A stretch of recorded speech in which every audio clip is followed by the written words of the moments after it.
சூரா அல் பலத். அளவற்ற அருளாளனும் நிகரற்ற அன்புடையோனுமாகிய அல்லாஹுவின் திருப்பெயரால் துவங்குகின்றேன். இந்நகரத்தின் மீது நான் சத்தியம் செய்கிறேன். நீர் இந்நகரத்தில் சுதந்திரமாக தங்கியிருக்கும் நிலையில் பெற்றோர் மீதும் பெற்ற சந்ததியின் மீதும் சத்தியமாக திடமாக நாம் மனிதனை கஷ்டத்தில் உள்ளவனாக படைத்தோம். ஒருவரும் தன் மீது சக்தி பெறவே மாட்டார் என்று அவன் எண்ணிக்கொள்கிறானா? ஏராளமான பொருளை நான் அழித்தேன் என்று அவன் கூறுகிறான்.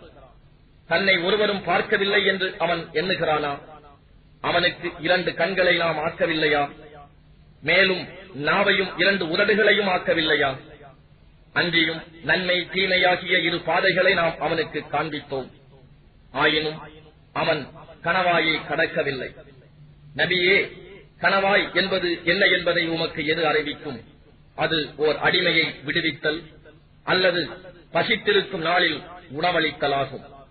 உறவினரான ஓர் அனாதைக்கோ அல்லது வறுமை மண்ணில் புரளும் ஓர் ஏழைக்கோ உணவளிப்பதாகும்.